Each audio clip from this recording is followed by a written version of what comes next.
Kottayam nursing college റാഗിങ്ങിൽ പ്രതികൾ നടത്തിയത് കൊടും ക്രൂരത എന്ന കുറ്റപത്രം ഇന്ന് സമർപ്പിക്കും. കേസിൽ 5 പ്രതികൾ മാത്രം, 40 സാക്ഷികളും 32 രേഖകളും കുറ്റപത്രത്തിനൊപ്പം സമർപ്പിക്കും. റാഗിംഗ് പുറത്ത് പറയാതിരിക്കാൻ പ്രതികൾ ഭീഷണിപ്പെടുത്തി. പ്രതികൾ ഹോസ്റ്റലിൽ സ്ഥിരമായി മദ്യപിച്ചിരുന്നുവെന്നും കുറ്റപത്രത്തിൽ. പീഡനത്തിൻ്റെ ദൃശ്യങ്ങളുടെ ശാസ്ത്രീയ പരിശോധനാ ഫലവും കോടതിയിൽ നൽകും. കോട്ടയത്ത് നിന്ന് മിഥുൻ അയ്യപ്പൻ ചേരുന്നു.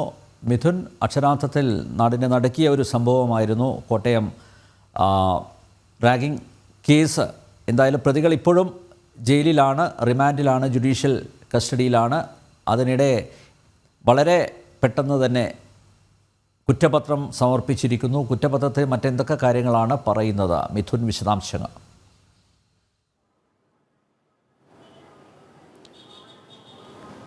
ഈ കേസുമായി ബന്ധപ്പെട്ട സംഭവം ഉണ്ടായി 45 ദിവസങ്ങൾക്ക് ശേഷമാണ് ഇപ്പോൾ കുറ്റപത്രം സമർപ്പിച്ചിരിക്കുന്നത്. ഇതിനകം തന്നെ പുറത്തു വന്ന പല തെളിവുകളുണ്ട്, വീഡിയോ ദൃശ്യങ്ങളുണ്ട്, ഇരകളുടെയും ബന്ധുക്കളുടെയും എല്ലാം മൊഴികളുണ്ട്. ഈ മൊഴികളെല്ലാം തന്നെ സാധൂകരിക്കുന്ന തരത്തിലുള്ള ഒരു കുറ്റപത്രത്തിലേക്കാണ് ഇപ്പോൾ അന്വേഷണ സംഘം എത്തിയിരിക്കുന്നത് എന്നുള്ളതാണ് ഏറ്റവും പ്രധാനപ്പെട്ട കാര്യം. എടുത്തു പറയാവുന്ന മറ്റൊന്ന്, വലിയ രീതിയിൽ വിമർശനം ഉയർന്നിരുന്നു. കോളേജ് അധികൃതരെയും മറ്റും ഈ കേസിൽ പ്രതി ചേർക്കണമെന്നുള്ള കാര്യം ഉയർന്നു വന്നിരുന്ന ആവശ്യമായിരുന്നു. പക്ഷേ ഇപ്പോൾ നിലവിൽ കേസ് അന്വേഷണം ഈ 5 പ്രതികളിൽ മാത്രം, അതായത് ഈ റാഗിങ്ങിൽ നേരിട്ട് പങ്കെടുത്തിട്ടുള്ള 5 സീനിയർ വിദ്യാർത്ഥികളെ മാത്രം പ്രതിയാക്കിക്കൊണ്ടുള്ള കുറ്റപത്രമാണ് ഇപ്പോൾ സമർപ്പിച്ചിരിക്കുന്നത്. ഒപ്പം തന്നെ ഇതുമായി ബന്ധപ്പെട്ട് വിവിധ രേഖകൾ ശേഖരിച്ചിട്ടുണ്ട്. ഏതാണ്ട് 40 സാക്ഷികളും 32 രേഖകളും ഈ കുറ്റപത്രത്തിനൊപ്പം സമർപ്പിച്ചിട്ടുണ്ട് എന്നുള്ളതാണ്. ഈ പുറത്തു വന്ന വീഡിയോ ദൃശ്യങ്ങളുടെ അടിസ്ഥാനത്തിൽ കൂടിയാണ് ഈ കേസിൻ്റെ മറ്റ് കാര്യങ്ങളെല്ലാം തന്നെ നിൽക്കുന്നത്. ഈ വീഡിയോ ദൃശ്യങ്ങളുടെ ശാസ്ത്രീയ പരിശോധനാ ഫലവും കോടതിയിൽ സമർപ്പിക്കുന്നുണ്ട് എന്നുള്ളതാണ് അറിയാൻ കഴിയുന്നത്.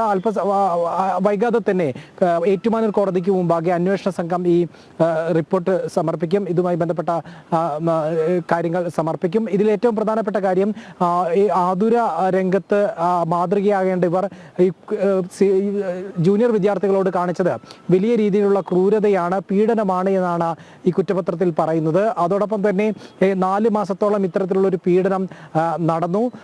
ഇതിൽ പണപ്പിരിവ് നടത്തിയിട്ടുണ്ടായിരുന്നു. വിദ്യാർത്ഥികളെ വലിയ രീതിയിൽ ഭീഷണിപ്പെടുത്തിയിരുന്നു. ഇത്തരത്തിൽ റാഗിംഗ് വിവരം പുറത്തു പറയാതിരിക്കാൻ ഇത്തരം വിശദമായിട്ടുള്ള, ഇതോടൊപ്പം തന്നെ പുറത്തു വന്നിട്ടുള്ള എല്ലാ വിശദമായിട്ടുള്ള കാര്യങ്ങളും ഉൾപ്പെടുത്തിക്കൊണ്ടുള്ള ഒരു കുറ്റപത്രത്തിലേക്കാണ് ഇപ്പോൾ അന്വേഷണ സംഘം നീങ്ങിയിരിക്കുന്നത്. 45 ദിവസത്തിനകം തന്നെ കുറ്റപത്രം സമർപ്പിക്കാൻ കഴിഞ്ഞു എന്നുള്ളതൊരു നേട്ടമായി തന്നെ കരുതാമെങ്കിലും വലിയ രീതിയിൽ ആവശ്യമുന്നയിച്ചിരുന്നു. ഇത്തരം 4 മാസത്തോളം നീണ്ടുനിന്ന ഈ പീഡനം കോളേജ് അധികൃതർ അറിഞ്ഞില്ല എന്ന് പറയുന്നതിലൊരു അസ്വാഭാവികതയുണ്ട് എന്നുള്ള കാര്യത്തിലുള്ള വിമർശനം ഉണ്ടായിരുന്നു. അക്കാര്യത്തിലൊരു നടപടി ഉണ്ടായിട്ടില്ല എന്നുള്ളതാണ് ഇപ്പോൾ കുറ്റപത്രം സമർപ്പിക്കുമ്പോൾ നമുക്ക് മനസ്സിലാക്കാൻ സാധിക്കുന്നത്.